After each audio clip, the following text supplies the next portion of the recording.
शेतकऱ्यांना सरकारकडून न्याय मिळाला पाहिजे अशी अपेक्षा व्यक्त केलेली आहे आशिष देशमुख यांनी।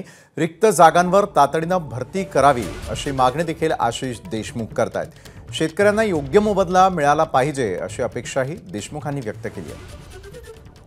आपल्यासोबत भाजपचे नेते आशिष देशमुख आपण त्यांच्याशी बोलूया। ते अमरावतीमध्ये नवनीत राणा यांचा पराभव का झाला याचं आत्मचिंतनाची एक बैठक अमरावतीमध्ये आयोजित केलेली आहे। त्यावर बोलण्यासाठी आपल्यासोबत आशिष देशमुख स्वतः आहे। काय सांगाल, नवनीत राणाचा पराभव झाला, काय वाटते तुम्हाला? प्रथम नाही बघा, 48 लोकसभा मतदारसंघामध्ये प्रदेश भाजपातर्फे आमच्यासारखे निरीक्षक हे प्रत्येक जागी जात आहेत। तिथे असलेल्या पक्षा कार्यकर्त्यांच्या भावना, उमेदवारांच्या, विधानसभेच्या आमदारांच्या भावना समजून घेत येणाऱ्या विधानसभेसाठी पूर्णतः तयार पक्ष कसा होऊ शकतो या दृष्टीने आजचा माझा हा अमरावतीचा दौरा आहे। नक्कीच झालेल्या पराभवाची मीमांसा आणि त्यामधून शिकवण घेऊन आम्ही कुठेतरी समोर पुनश्च एकदा महाराष्ट्रामध्ये आपलं स्वतःचं सरकार आणण्यासाठी कार्यतत्पर आहोत।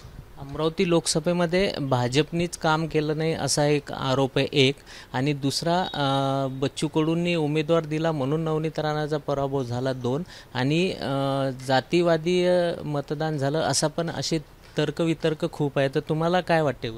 नाही बघा, महाविकास आघाडीच्या नेत्यांनी या पुरागमी महाराष्ट्रात, फुले शाहू आंबेडकरांच्या महाराष्ट्रात संकुचित राजकारण केलं। धर्माधर्मामध्ये, जातीजातीमध्ये भेद लावण्याचं कलुषित काम महाविकास आघाडीच्या सर्व घटक पक्षांनी आणि त्यांच्या मोठ्या नेत्यांनी केलं, आणि म्हणून कधीही जातीपातीवर, धर्मावर मतदान न करणारा महाराष्ट्र या लोकसभेमध्ये या सर्व गोष्टींकडे त्यानिमित्ताने कुठेतरी वाहून गेला, आणि त्याचेच परिणाम आपल्याला पाहायला मिळाले।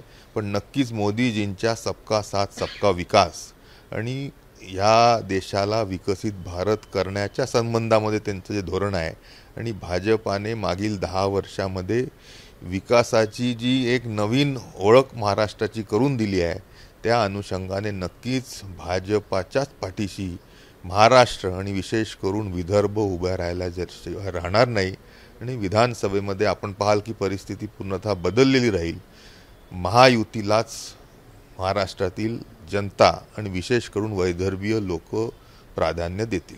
बच्चू कडूंनी एक मध्यंतरी आरोप केला होता की मुद्द्यावर ही निवडणूक लढवल्याच गेली नाही, धर्मावर निवडणूक लढवली, दलित आणि मुस्लिम हे काँग्रेसकडे पूर्ण वन साईड गेले आणि हिंदूंचे मतं पूर्ण भाजपला गेले, त्याचा हा परिणाम आहे, परंतु मुद्द्यावर निवडणूक लढवल्याच गेली नाही असा आरोप होता।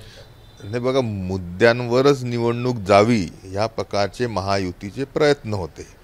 विकासाच्या संदर्भामध्ये कुठंही भाजपा महायुती कमी नव्हती, पण जे संकुचित राजकारण करण्याचं काम महाविकास आघाडीच्या नेत्यांनी, पक्षांनी केलं, आणि महाराष्ट्रातील जनतेला धर्माधर्मामध्ये, जातीमध्ये विभागणी त्यानिमित्ताने करण्याचे प्रयत्न केले, ते कुठेतरी बच्चू कडूंच्या म्हणण्यानुसार जर यशस्वी झाले असतील तर या पुरागामी महाराष्ट्रासाठी ते नक्कीच योग्य नाही आहे। फुले शाहू आंबेडकरांचा जो हा महाराष्ट्र आहे तो खऱ्या अर्थाने ह्या जातीभेदामध्ये, धर्मभेदामध्ये वाहून आजपर्यंत गेलेला नाही आहे। नक्कीच विधानसभेमध्ये तो जाणार नाही, आणि विकासाच्या पाठीशी, मोदीजींच्या पाठीशी, महायुतीच्या पाठीशी उभा राहिलेला महाराष्ट्र आपल्याला दिसेल।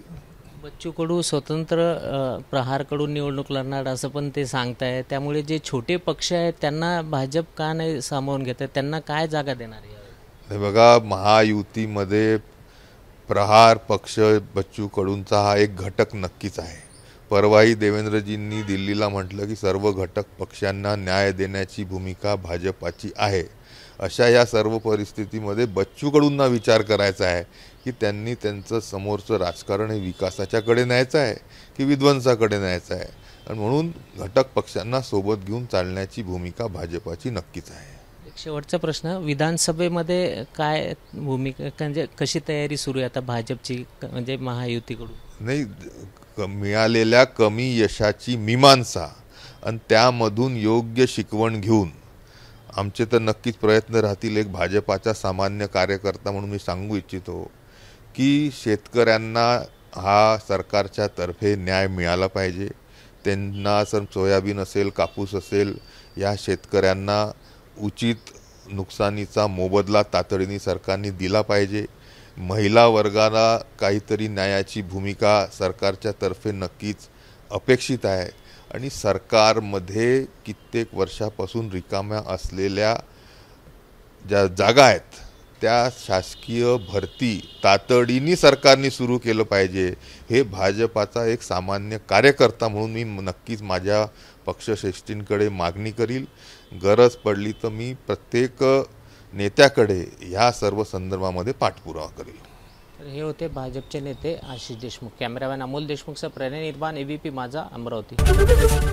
एबीपी माझा, उघडा डोळे बघा नीट.